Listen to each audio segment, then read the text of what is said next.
All right. Hi, everybody. Welcome to the July meeting oh, wait. I gotta figure out where I can see it. Fanocracy. I am Beth. This is my esteemed book club, or BBC as we like to call it sometimes.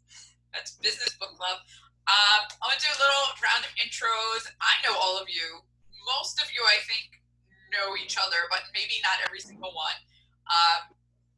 Last year, I think July is the month where this fell apart because I couldn't get anyone to commit to show up, and we don't have a huge group, and it's probably the same thing because despite the corona apocalypse, it is the summer. I clearly wasn't thinking when I scheduled it the day before a tax deadline, but luckily I put everyone on extension back in April when everything was going crazy. So it's just a lot of emails telling clients that they're on extension. But yeah, Beth Hochberger is a CPA. We do a lot of tax, a lot of advising, help clients keep more of their money. My dog is here. You can't see her, but she is desperately wanting me to let her outside, but I'm not going to. She's going to have to suffer. I'm just going to go across my list. So, Eddie, you want to introduce yourself? Sure. Hi, everyone. So this intrigued me. Ben, obviously, I sent you an email a little while ago just on some CPA stuff.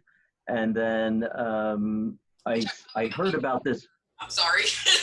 Yeah, no, I know. It's a horrible time for CPAs. Hopefully it'll be over for you soon. But I heard about this book, and then I was wondering what this forum was going to be.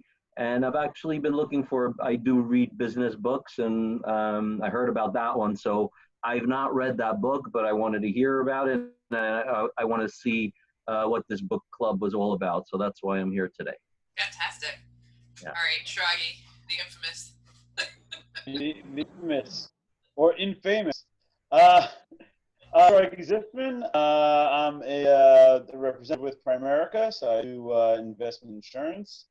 And I got partway through the book, and then my daughter got engaged, so I didn't finish the book. My excuse this month. Have you finished any of them? Yeah, I'll shit. In time for the grades, I'll finish it. All right. I think sooner than and this is, I think, my the third month I'm plugged into the book, and just was looking for additional accountability with my reading because I notoriously start and don't finish books. So I figured let me That's why we're get here. some accountability. And worst case scenario, if I don't finish it, at least I gain some of the insights of others who have read it as well, and can gain from it. Awesome. All right, Alex. Alex Hochberger. I work in marketing. Heard about this book when it was hyped on a Tony Robbins podcast. Big fan of, really building off the relationships of your existing customers from a marketing point of view as a cost containment. So whether you're talking about, your net promoter score, or Tony Robbins calling them stark raving fans, or in this case, Fanocracy, it's all kind of the same concept. So I was really excited for a book that really spent its time and effort establishing how you go and do this. Awesome. All right, so that's all of us. I gotta say, I really like the idea behind this book, and execution, it kind of kept telling the same stories over and over again, or at least it felt like it. I feel like he really put a lot of fluff in there to make it a book and not like a white paper or whatnot. What I thought was the most interesting thing is if he talks a lot about like music festivals and things like that. And the Hochbergers are big music festival goers. So that I felt like I could really identify with, like, how exciting is it to go to a music festival? I mean, it's not intimate with the artist, but you definitely have that feeling of that shared experience with the thousands of people in the audience with you. So there is some magic there. And, you know, he had some points about how to recreate it if you aren't able to be in a physically near each other, which I don't think at the time he wrote this, he had any way to know what was coming in the world. But, you know, after hearing his, like, how do you be, I'm probably like a little too high and too far. It should probably be like a little bit closer. But to make your interactions like on Zoom, to get it to be the right distancing, put yourself in the frame the right way, and have it feel like a much more intimate conversation with someone than it would be if you're just on the phone. And this is actually something that, you know, without reading his book, I discovered a few years ago. If I could get a potential client on a Zoom, it was a much deeper connection than on the phone, because my like inability to pay attention to anything kicks in really fast on the phone. And suddenly I'm like replying to emails and going to this client that I'm supposed to be paying attention to, you know, to get their business, and it didn't work for me. So you know, it was nice to have that validated, that yes, there is something to this, you know, your big head in the screen there, and how it affects your brain in a way that you might not appreciate or understand otherwise. Let me see. There was something I marked and I don't remember why. Let me see, why did I mark this? So is that what he's saying, that you should try to do face-to-face as much as possible? Is that what the point? No, he wasn't. He talked about there's different distances and how does your like reptilian brain handle it. So if you're just walking by someone on the street, some part of your brain subconsciously is going to decide friend or foe, right? And part of that is how far away are they from you? You know, if you're on one side of the sidewalk and they're on the other side and you're walking up opposite directions and not making eye contact, probably, you know, pretty neutral. You're not worried. It's not a threat. If you're walking down the street and someone's coming right at you and they stop right in front of your face, well, that's invading my personal space. If someone you know, it might be okay. If someone you don't know, now your brain has to decide, you know, friend or foe. So there was, I don't know. Essentially, the brain processes the faces in three ranges. The off in the distance, we're just kind of tracking you as a potential, we're not sure. The approaching distance, which is where you're deciding if it's friend or foe, and an up close, where presumably it's friend. Because someone who's a foe, you don't like get that close. So the story that's told in there is the selfie that seems kind of silly, but holding yourself at that one arm's length creates that sense of intimacy, especially as you're looking at the phone. You know, for testing this, I've got my phone at one arm's length from me, and you know, you look at all this, does it not seem like I'm in the room with you? Yeah, I think, I mean, that's why I've been enjoying this format for this. You know, you can't be in person. This has been a great replacement. Right.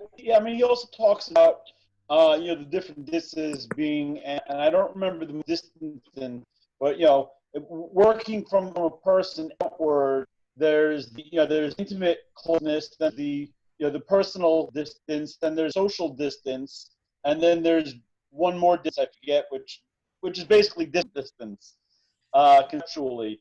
And he talks about different ways to incorporate that. You know, I mean, I made a joke in the group about, you know, knowing more about his underwear habits than I cared to know. But you know, talks about that band. I'm forgetting the name. My Undies or something like that. Yeah, Undies or something. Yeah, we're basically it's a subscription service for underwear where every month you get a fresh pair of underwear. But he talks about how he became a fan of them because of the interaction and the relationship that was able to form, even if it wasn't with an individual person, it was with the individual band. And that's what differentiates between somebody who just likes a particular company, like I use Samsungs. I want a Samsung tablet. I have a Samsung phone. The phone before that was another Samsung, and the phone before this was a Samsung as well. But I'm not married to Samsung. If somebody else told me I get some of the same functionality, the same ability, and whatever off another phone, I might very well switch to it. Because I'm not necessarily a fan of Samsung. I just like the product that they have. Right. Versus, the RS brands that come up. Of Apple products. Sorry? Versus my entire house of Apple products. Apple products are Samsung. The fact that Samsung has a lot of technology first and executes some of it better, and the software better, and you have better programs available for it, doesn't stop certain people, the hawkers, from buying a bunch of Apple products because they are fans of Apple, not necessarily their products. I think when you're talking technology, you've got two factors in there, and you need to separate it.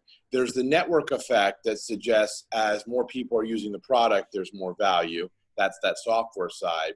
But also, a lot of these devices add value. So while an iPhone in and of itself may be less value than the Samsung equivalent, and the same thing with my iMac, and the same thing with if you compare my HomePod, and but as you start to stack these devices and the benefits from having the integrated ecosystem, you create actual value there. So that's the engineering side versus what you're talking about, the brand side, which is where do I feel that connection to that brand? And, like how many people have a sneaker company they go to, or a shoe company they go to, or a clothing company they go to, where, unless you're upset about it, you don't necessarily go somewhere else. If you're a Costco shopper, are you going and running a line-by-line comparison of your pricing to BJ's and Sam's Club? Or I have a positive experience with that brand, my go-to is that brand, and that brand gets my bigger share of wallet. And I think there's a lot of stuff on the experience and the brand activation. Like, I agree with Bet. The story, the book starts out great, and thus becomes a rambling series of stories, most of which are repeated. So I actually think it's a terrible book on a great concept. But, I thought the selfie thing was a great insight, but that came out on the Tony Robbins thing. Music festivals, absolutely, that feeling of a shared experience. And he tells some good stories of individual, like oddball brands, especially later in the book. But I don't feel we get enough of how do you as a boring brand do it?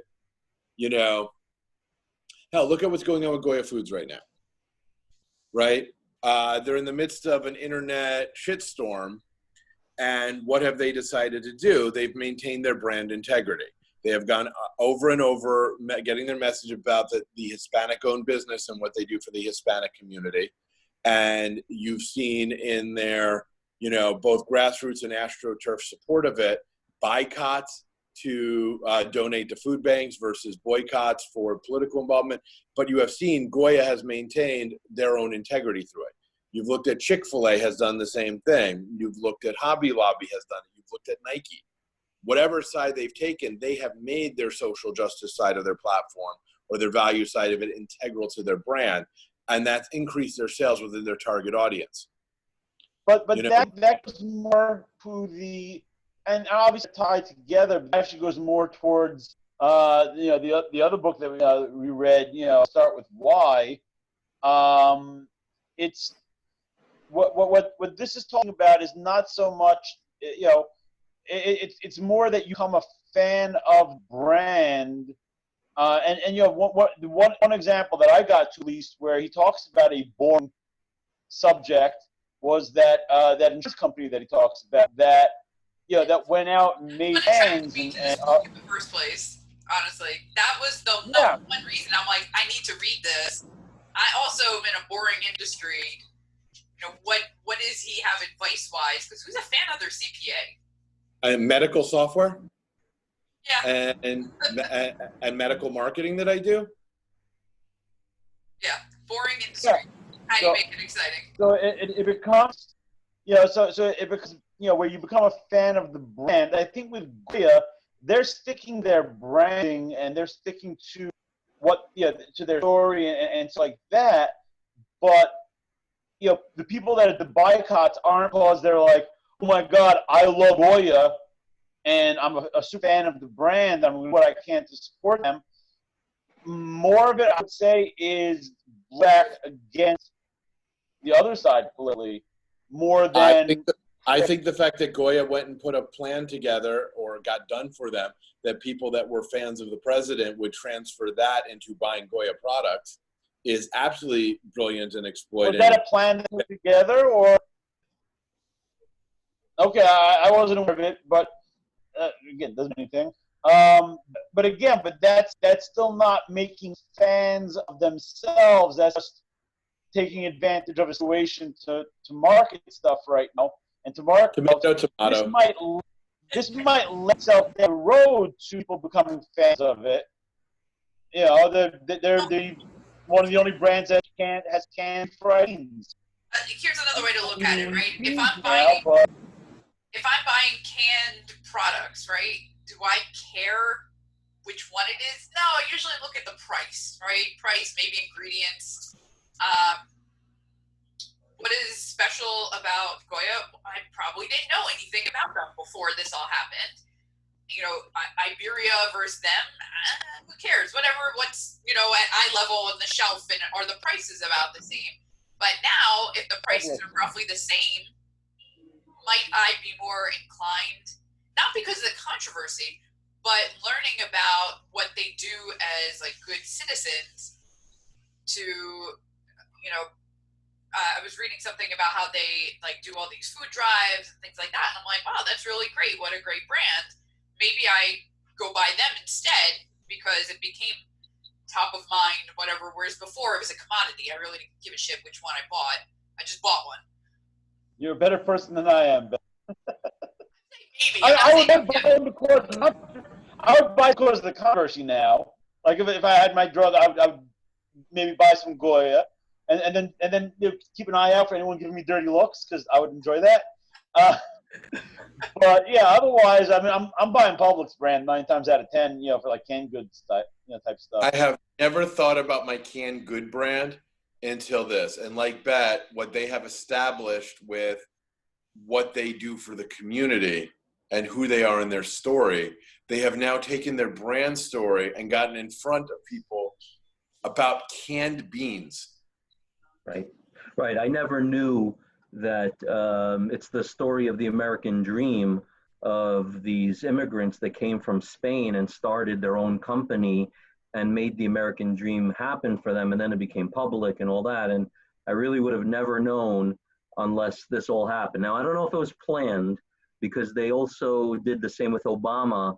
You know, when they did positive things for the Hispanic community, same thing, congratulated the president on a great move. And that, I would say, didn't get as much pushback and boycotting as now when he did it for Trump. But I will say that somehow that old saying, there's no such thing as bad marketing. I will say that, you know, if you're a Trump fan, you're buying Goya now, especially now you know the history of the company, which no one knew, but you know, not too many, you know, white Anglo-Saxons knew about. But so in this book though, so what are they, is it the authors telling you how to build fans or how to keep fans or how to make fans or? Yes, all of that.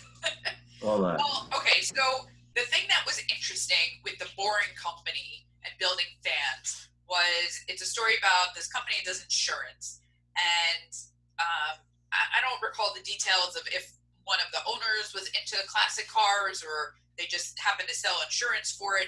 But they basically created this whole like app around classic cars and selling them and buying them and obviously insuring them because that's what they do.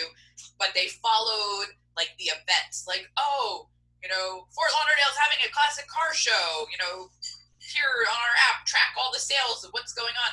They just built these tangential products and events that their customers really liked. And they kind of became known for, if you have a classic car, go get your insurance for that car from this company. Right. And they had all these other tools. Well, it started out, if I remember correctly, that created an app for tracking classic car auctions. Yeah, that's what it was, the auctions. because people were attending them, and what the owner, somebody discovered, was that a lot of people were there not necessarily looking to buy. They were just there to sort of watch the auction, see what was being bought and sold, see what it was selling for, and things like that. And what they did was they created an app that you can sit and sort of tune into more than one auction at a time. And then eventually, I think it evolved into something that you can bid through, or maybe I'm misremembering that. And then it just sort of, they started building community. And they have people that are fans that, if they charged more, their competitor would still have them as clients because they're now fans of the brand as opposed to just, customers with a commodity product. It's really about the emotional connection. Yeah. And it's talking about, and this is a really interesting thing that is really hard for people who don't do this day in, day out to understand. If you buy a company, like an investment bank or whatever, right? The goodwill comes with you, and that's the brand value. So we put a dollar figure on by how much someone was willing to overpay for the company. But because marketing comes out of the advertising field, we treat it as a fixed expense. And you can't always necessarily tie back, what have I done in marketing this month to this month's sales? That brand value you build over time with your fan base, it's, am I creating net promoters? Am I creating people that are going to go out there and do whatever? Whether it is why you should buy Goya instead of Publix brand cans, or, I created a whole, I was at a music-based drug and alcohol treatment center, right? But medical drug and alcohol treatment's not a sexy, fun product.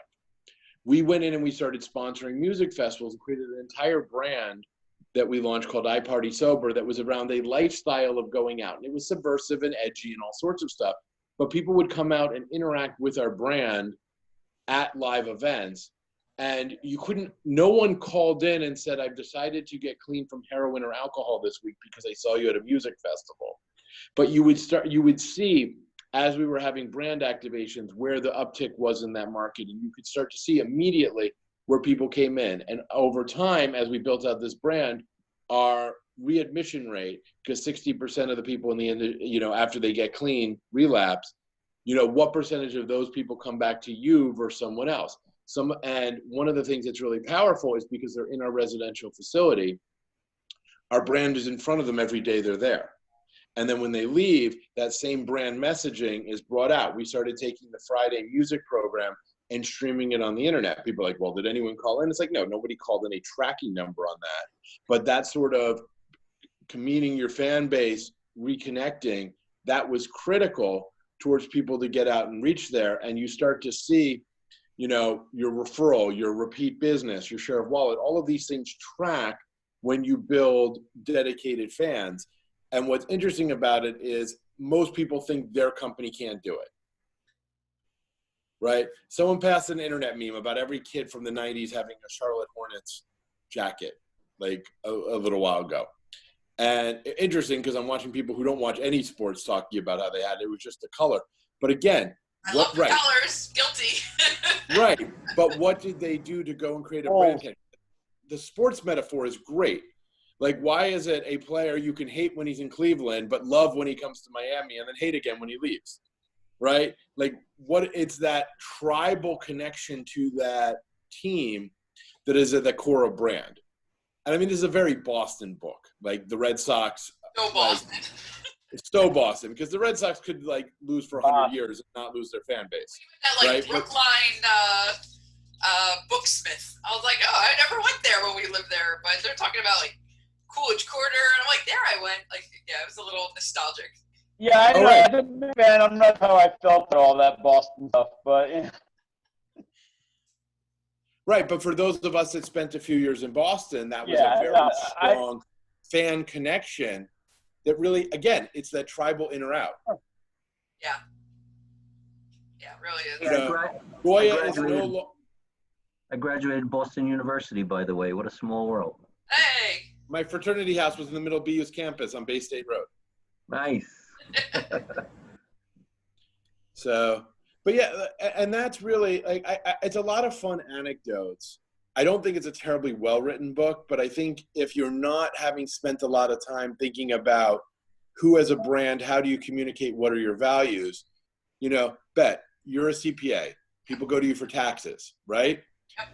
You've been doing a lot of live video streaming and this book club, and this is totally tangential to what your business is. Right, but reading what that insurance company did, I was like, that's kind of what I've accidentally created here, because I read all these books, I listen to a lot of them, but for this, I buy them so I have something to hold up and take a picture of.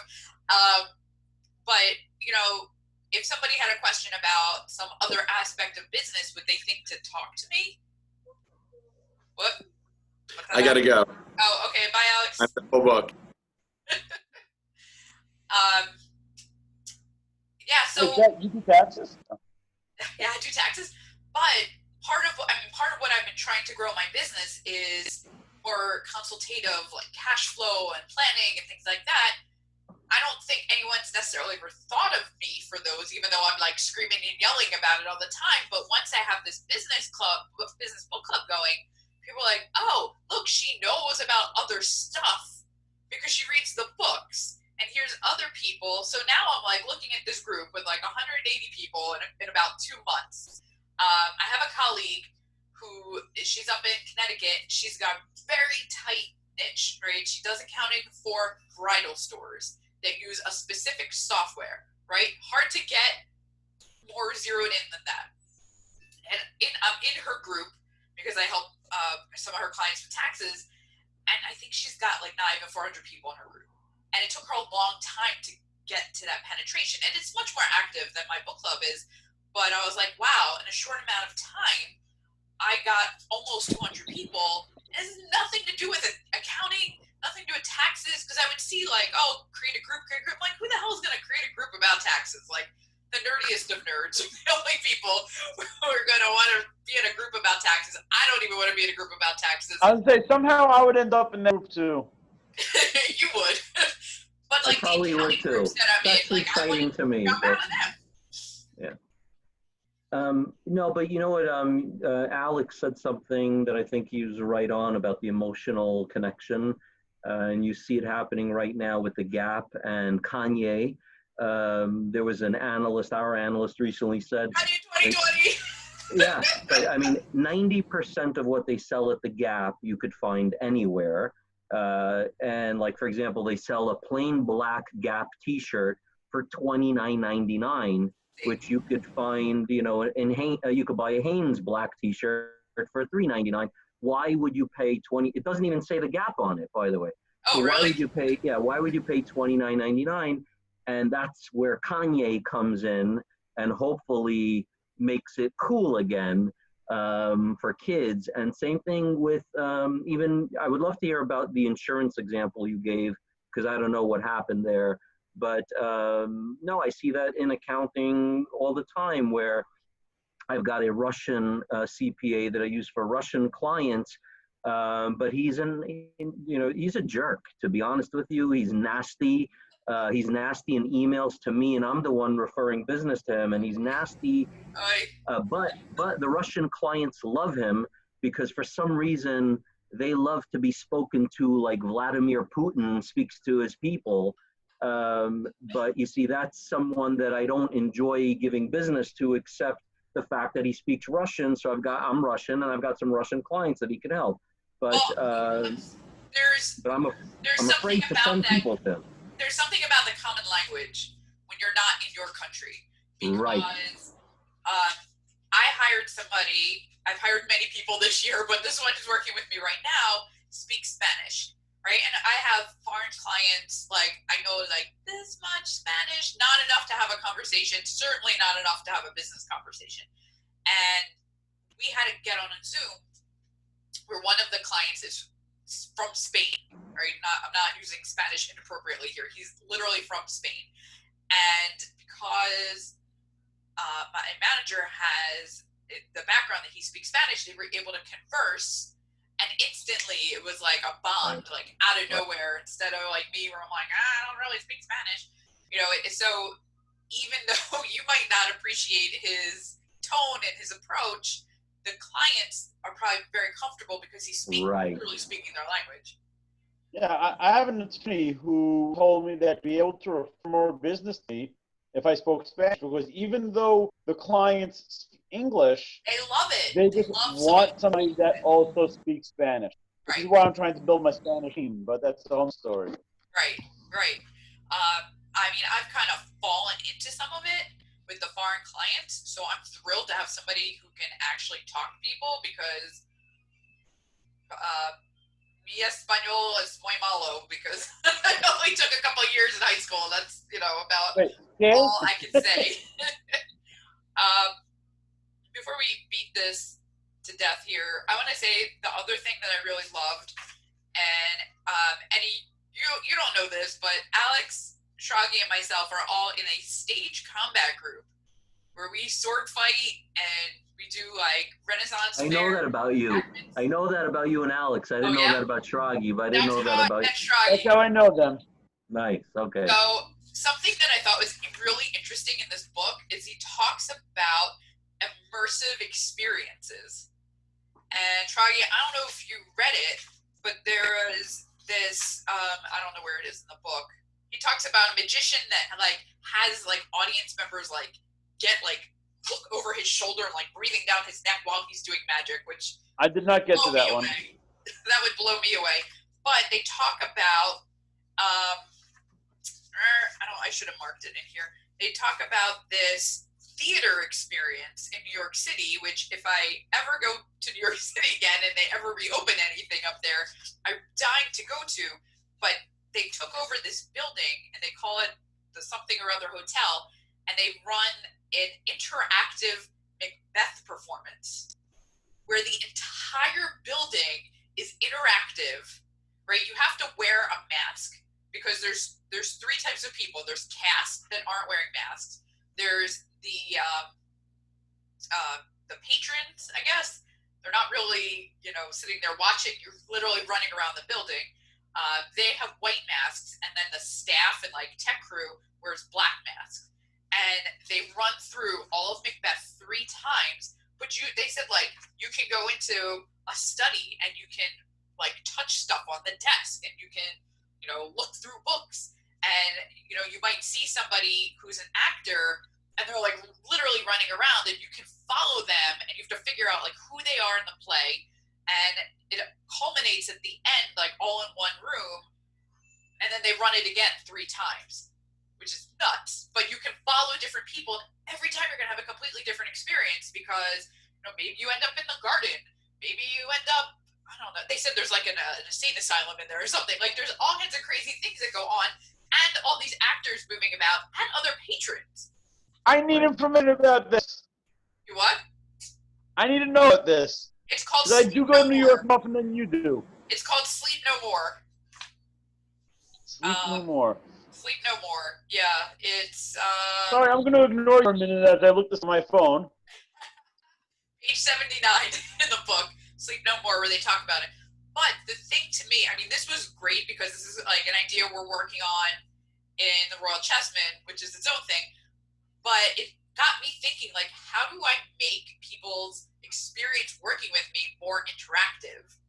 Not, here's my stuff, give me my taxes, but how do I get them more involved in the process? And some amount, you don't want the clients to see how the sausage gets made because that maybe is too deep. But I've heard of other accounting firms that'll give you a ticket, a ticketing system. If you have a problem with tech support, where when they submit everything, you basically open a ticket and they can see where in the process things are. And I'm part of that is terrifying to me for clients to see how this all happens. But maybe that transparency, instead of me now answering a million emails where my autoresponder literally says, if you're a client, you've already been extended, where they're emailing me and saying, did I get an extension? And emailing me 2 days later saying, did you extend me? Instead of having all that, they could see, oh, here's where I am in the process. Maybe it's worthwhile. I don't know. It's things to think about to differentiate myself from all the other accountants out there.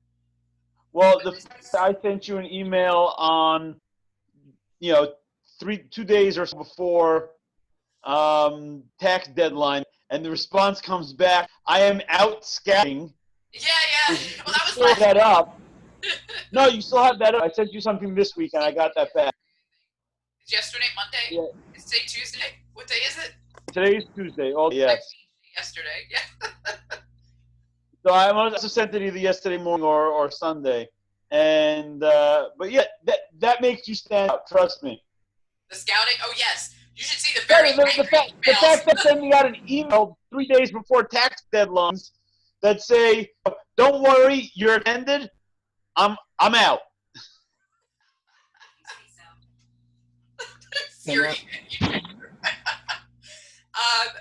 No, I'm getting some like, how can you be away the week before? I'm like, listen, people, it's the apocalypse, okay? Tax deadline was supposed to be in April. I was supposed to be away in June. None of this was supposed to happen in July, and yet here we are. So what can you do about it? You gotta. Yeah, the thought that crossed my mind was like, but some people have to send in money if they extend. Yes, but guess what? They knew that before today. They knew that back in April. Nobody was home back then, so. I didn't. Plenty of people don't. I have like 2 clients that I need to tell them to send something. Whatever. That's the other thing I really liked in here. Yeah. Adobe failing to see through the customer's eyes. It's like right after the interactive thing, and like Adobe is huge, right? Photoshopping is huge, and they have this whole thing where Adobe's like, this is our trademark and this is the appropriate way to use it, and you can't use it in another way. And they actually said, like I just said, photoshopping, like trademarks are not verbs. Correct. The image was enhanced using Adobe Photoshop software. Incorrect. The image was photoshopped. It's like, what a missed opportunity, Adobe. You did that thing where your product has become the generic term, like, give me a Kleenex, like, instead of a tissue, like, I don't, there's a term for that. It's like, you got that. Why are you trying to stop it? You should be the only company we ever know if we want to Photoshop something, enhance an image. We should only ever want to use Photoshop. And they totally, like, missed the boat. So that was part of their, like, failing to see things through the customer's eyes. And I'm like, oh, that's so important. Like, you need to be a little keyed into what your customers are saying, doing, acting, behaving, using your stuff. Yeah, embrace it. Don't stick to your guns if you don't have to. Yeah. I mean, yeah. Yeah. It's kind of like the CEO of Twitter when Trump was just excessively using Twitter, and they asked the CEO on CNBC, what do you think of, look at this, your president is using Twitter. And instead of saying, like, yes, don't you see what an important tool it is, and it's the new politics, you know what he said, because he hates Trump. So he says, no, we actually wish he would stop using Twitter. Instead of acknowledging the importance, and that's why Twitter stock has not budged in like 5 years, because, I mean, how could you not take an opportunity and say, yes, this is why Twitter needs to be used for, anyone important or whatever the story, and instead he used it to bash the fact that he wishes Trump would not use Twitter. I mean, right. It's kind of silly. Also, I'll say that that's part of why they're getting in trouble with this common carrier stuff. Like, this is stuff I don't totally understand, but having these, like, issues with the FCC and right. Alex tried to explain it to me, and I was just like, oh, okay, whatever. Right. But basically, once they start editing and filtering, you're no longer a common carrier. And well, now you've shot across the bow of the president of all people. Right. Any little misstep, you're sunk. So that was, it was not smart. Like, no one needs to know. Like, I don't even know who the CEO of Twitter is. I don't care what his political views are. In fact, I disabled my Twitter account like a week or two ago. I'm like, I'm done. I haven't logged in a million years. It's mostly noise. Like, I don't need to have this. I leave it for my business, but the only time I post to it is when I'm using LinkedIn, and you can have a LinkedIn post also post to Twitter. Right. I don't know. That's the thing when I post to it. Okay, I mean, I follow a bunch of people on it. Occasionally, I'll hop in and see what they have to say. More often than not, I see it only if an article links to Twitter feed, and somebody's like, "Oh snap! Read the comments; they're hilarious." I'm like, "Oh, okay, I'll open up Twitter." I mean, heck, the only reason I signed up for Twitter in the first place was because I was entering a contest a number of years ago, and the only way to enter it was via Twitter. There you go. It was for Joss Whedon, after he filmed Avengers, took a bunch of actors from the universe and filmed Much About Nothing in his home in black and white, all modern clothing. Wow. But you have like Greg Clark and Nick Fillion and like all these actors from all these different Joss Whedon shows in black and white. They filmed it like in 12 days, and I think they changed. They changed one of my characters, one of the Watchmen. They changed their gender to female, so obviously all the pronouns changed. And then visually, they changed like a choker to a dress, just so it showed up there in, when they had somebody dressing as whichever character it was. I don't even remember characters. Otherwise, it was true to the folio. It was awesome. I went to see it in BAM. But they had a contest with creating posters for it. So I put in 3 entries, but the only way to enter was Twitter. That's how I ended up on Twitter. There you go. I don't know why I ended up on Twitter, because it was probably a cool thing back in the early aughts to get on all these social media platforms. Now I'm like, I wish I didn't have them and didn't have to deal with them. A friend being on the Friendster, and then I moved to MySpace because there was a girl I liked, and then I moved to Facebook because there was another girl I liked. Yeah. That's amazing. And Beth, what were you saying about the insurance company? You said it a couple times. Like, what was it that they did? Boring business, and what was their their thing was they created that whole platform around the classic cars. Right. Okay, got it. That was basically it. It was like created the value add. Yeah, it was something that a lot of their customers were into, or the owner. I don't remember exactly how they ended up there, but they became known in that industry, and then people who wanted classic cars ended up getting their insurance there. Which, if you niche into an industry, I was working on this before the world ended. Building inspectors, which seems kind of random, but they're fantastic because they're very they're almost like engineers, right? But it's not quite as complicated as businesses as like an engineer or an architect. It's a service business. They're usually fairly small companies. They're not like these big super companies, so it's easy for me to access the owners. And I spoke at 2 events. One was a local home inspector group. One was the FABIs, the Florida Association of Building Inspectors. I put in to speak at ASHI, which is the American Society of Home Inspectors, in January in Vegas. Who the hell knows what's going to happen, because we put that app in March. Who knows if by January they'll have the event next year. And the gentleman who runs all the local stuff wanted me to come at the quarterly meetings. I think it was FABI, also the Florida group. When they meet in Fort Lauderdale, they meet couple different places around Florida. So I went to a couple of these, and I'm like, oh, I need to interact with these people. I need to figure out like what makes them tick, right? Like what makes people in the building inspecting business tick. I don't know. Like, I don't think they're all that concerned about their taxes and finances and whatever. There's got to be some other stuff that they're into. But by going to those conferences and meeting the other vendors and things like that, it gives me more insight how to connect with these people, because it is, it's a very male-dominated industry. Not that accounting isn't.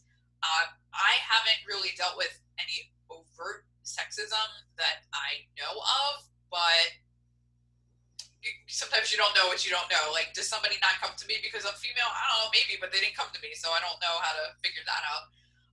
But it was an industry that I really, really enjoyed. The people were really great. I mean, not that other people in other industries aren't great. I spoke their language, like connected with people.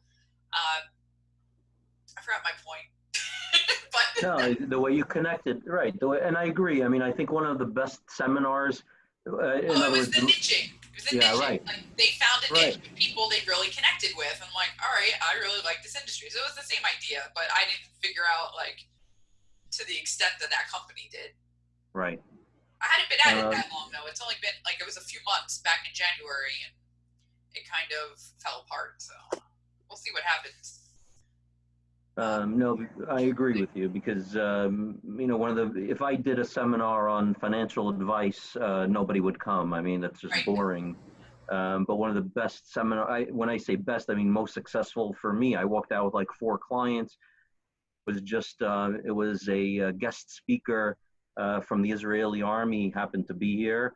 He helped land the Israel's satellite on the moon, and I just reached out to the FIDF and I asked them if I could borrow him and I'll sponsor the food and everything. And they were so nice about it. They're like, well, he's here for 3 days. We actually have nothing for him to do because they only scheduled him for one. I said, can I pick up some of the cost? And it was like a little bit of money. And I called Fidelity and they said, they'll pick up some of the cost. And I just started with a quick commercial, guys, just to pay the bills and just a little bit about Raymond James and about what we think about going to happen in the stock market. It was really literally 30 seconds. Then I made the bio, I passed it over. He did such a great job talking about how they landed on the moon. And then I got 4 clients out of that, and it had nothing to do about the stock market. Right. And it was just that connection about Israel and about landing on the moon and whatever it was. And it was kosher food. And so that's why, it's interesting what you said. So definitely makes sense. I mean, I am much closer to what I normally do, like with the PPP and all this CARES Act stuff. I was doing free webinars like crazy, like a crazy person. And people I've known for years hopped on because they have a business or a small business or they just know me or they're curious. And people were like, oh my God, you know so much about this. You're my new accountant. And I was like, right. Oh, okay, sure. Like, nothing to Right. do with what I was talking about at all. They're like, you're going to do my taxes next year. I'm like, but we were talking about PPP here, not taxes, right. But just, showing like, hey, here's something tangential. This is important for business owners. You need to know this. And it was free. I'm like, I'm not getting anything out of this. I'm not charging you for it. Here you go. It was, we'll see what happens next year, but it right. generated a lot of goodwill for me. Hopefully people remember. I mean, it did get some new clients just for the sheer fact that it was available. Because a lot of people were contacting me and saying like, oh, my CPA is like missing in action or they died or we don't know what's wrong with them, but they're not answering. And I was like, all right, I'll do your stuff. Send it right over. Right. Yeah, I've had that also with like the most successful seminars I've done or workshops have not been just the financial focus. I've done them with family and matrimonial attorneys, and I've done them with, with nutrition companies and things like that. We're talking about, overall, we call them financial wellness workshops. Right. No, it wasn't financial wellness. Those that I do for companies. It was total wellness workshops, which is why I branded Total Workshops for as the ones that are throwing the events. But it's just bringing in something that it's the catch. Again, Eddie, I mean, you and I have the same thing. Nobody really wants to come listen to a financial seminar. It doesn't matter what sort of investment advice you're giving them. It doesn't matter, it doesn't matter if you're a fee-based or if you're a sales charge-based, because I mean we both do.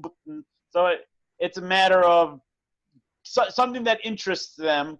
Besides the fact that everyone's interested in money, but I don't know, people don't put 2 and 2 together to get 4. Yeah, so it's that tangential. It's what do you do to bring in people that also, I used to bring in, somebody that. That I use their products and services. I was a testimonial for them. Right. So. That's huge. Testimonial. Yeah. Oh, absolutely. Like, I mean, I'd come in. Hey, I lost 90 pounds with exercise, diet, and utilizing their supplements. Didn't get better than that for them. Pretty much. Just out of curiosity, which books have you got? How long has this been going on? This book club meeting? I did it last year a couple times and then kind of fell apart over like the summer and then tax season, and then I just was traveling and got busy, and I started it back up once I was like, oh, I could do this on Zoom, and we had a lot of free time on our hands like earlier in the year. Everyone's stuck at home.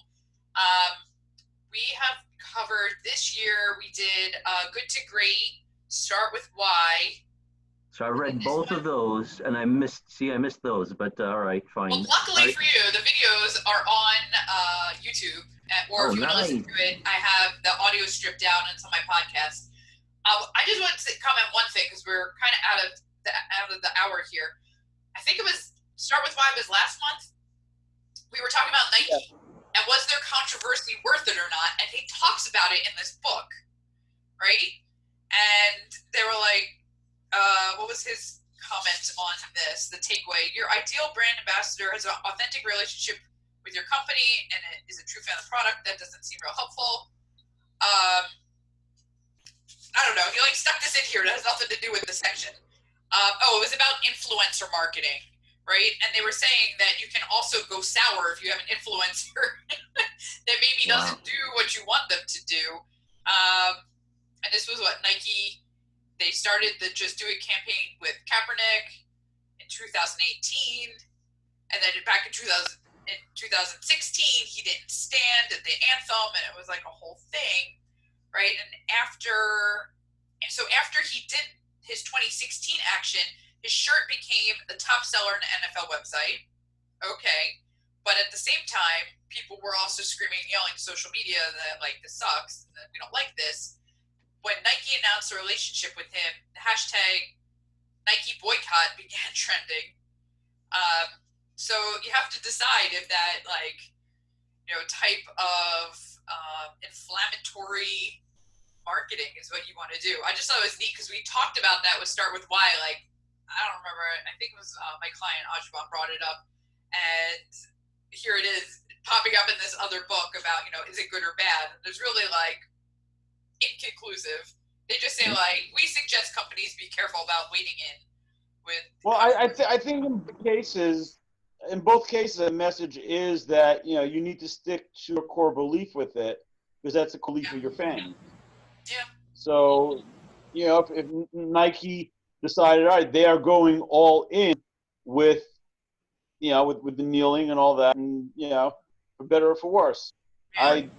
I bought sneakers in years, and I think the last time I bought sneakers, I bought the SWF brand. So I couldn't tell you the last time I bought a pair of Nikes, except one of my kids recently tried a pair on and liked them. I personally don't like their shoes. I haven't been a Nike fan ever. Which ones do you wear?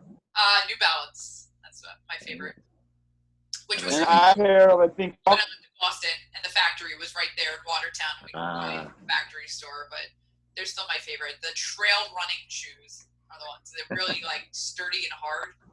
I can't deal with squishy. It hurts my ankle. Nobody can see it, but my foot is then I went swollen right now. What? That's when I went to Nike. Come to think of it, because they had the my summer house is next to a Nike outlet in upstate New York. So so we did that. Otherwise, like I said, DSW, I think it's or whatever. It's a sneaker. I mean, I don't super obscene nowadays. As I've had at the gym, my walking wear a lot of sneakers. Hey, Shroggy, where in upstate New York? Right near Monroe. Not. I mean, if you're a New Yorker and I say upstate, I don't mean Rochester and stuff like that. I mean like the Jewish upstate, and we were in Monroe, which is only halfway as far as even the beginning of the Catskills. But on Friday afternoon, an hour and a half drive instead of a 3-hour drive, can't beat that on traffic 17. Hey, I got to hop, but I want to thank you both, and I want to offer something. So I have Start With Why, a whole box of books. Oh my goodness. Start With Why books. Yeah, because we use it as training for some of the junior, for the trainees and stuff. So I could absolutely spare 3, 4, or 5 books. If you know anyone that wants them, let me know. Bet we both live in Hollywood. So I'll be happy to drop some off if you know anyone that wants to read that book. But it was a great book, and I've got a whole box of them. So you too, Shragi, Bet knows how to get in touch with me. But if you know someone that wants the book, I've got a whole box of them here. Awesome, I appreciate it. That's awesome. All right. Well, it was nice to meet you. Nice to meet you. Same here. Thank you, Eddie. All right, we got to figure out what are we reading next month. That's the real question. Do anyone have suggestions? Well, I would say in 2 months maybe we should do that book with Stern. You can get it at discount. I don't know how much of a discount it is, but yeah, he said he'll sign them and ship them down to us. That's awesome. All right, yeah, well, we can focus on that for what's that? For the following month. September. All right. Yeah, but we'd have to buy books before August 12th to get the discount. Oh, great. I can post that one. Let me figure out what do we want to do. I was interested in. I have a few on my list here. I don't know how good they are. Deep work, rules for focused success in a distracted world. Pitch anything, an innovative method for presenting, persuading, winning the deal. E-Myth Revisited. I don't know. What about, do you guys like ever do any of the classics like How to Win Friends and Influence and stuff like that, or not really? I haven't. I've tried to read that book so many times and it's so freaking boring. Right, but I mean, but is it just new books or is it oldie but goodies or? It's a mix. I will tell you the other ones we did. So we did 4-Hour Work Week, which is kind of old with Tim Ferriss. Clockwork, which Mike Michalowicz, that was decent. Influence, Science of Practice by Robert Cialdini. Getting to Yes. Yeah, that's a good one. And then we did Good to Great, Start with Why, Fanocracy. So that's all the ones we've done so far. It's not like a huge list. I tend to like the more like scientific, like the professors that kind of write an accessible book more so than like this one. And this is the reason I don't love these, is that they're usually a lot of fluff. Like they have a concept, but they're not, there's not a lot. At one point I was reading Traction. I couldn't even finish the book. It was like, this is every other book I've ever read on repeat. Right. So I like to have something that's got like a bit more heft to it. Selling in Tough Times. Which one was that, Shragi? Selling in Tough Times. Tom Hopkins. Selling in Tough Times. I don't know it. Tom Hopkins was a real estate person. There was at one point talking to him in the Guinness Book of Records. He might be in it for the most houses sold in a year, like ever. He's done some Primerica workshops and stuff. That's where I know him from. I have some of his selling financial product books, but that's not germane to everybody. It doesn't have such a great Goodreads rating. The 5-second rule? Oh, that would be a good one. 5-second rule. Mel Robbins? I would totally do that one. The other thing that I was wanting to read, The One Thing by Gary Keller. I've heard of it. Don't know it. A group that I'm in did a 1-hour online workshop with somebody from the company. It was amazing. I was blown away. I was like, wow. And that's got a great Goodreads rating, 4.14. I would do... That's a great book. How to Become a Rainmaker. Yeah, that's a great book. The one you mentioned before, Shragi, is that about like cold calling, the 5-second rule? I think it has to do with cold calling. No, the 5-second rule is about, I think, again, I didn't read it. I picked it up on recommendation. It's on decision making and taking action. Yeah. I'm sorry? It's getting yourself to do stuff. All kinds of stuff. Like anything. Wow. I would love to read that one because I haven't and I have wanted to. That's why I suggested. I went to a bookshop. I'm like, which ones haven't I? Either have I never started or haven't I finished? Let's start some of those. Stuff I haven't read off my own bookshelf. I would say 5-second rule. It's a little less business and a little bit more self-helpish, but it's. I'm very happy doing self-help. Listen, we're all selling our businesses and ourselves. That self-help is business. All right, so let's do 5-second rule for next month. I'm gonna go order it right now. Okay, good. I'll put it off the shelf. You've got it already. Yes. I like the ones that don't cost me anything. All right, everybody. Thank you so much for joining. Great. And we'll see you next month. Great. Thank you. Yep. Nice meeting you, Shragi. Nice meeting you, Eddie. Bye. Thank you, Bet. Thanks.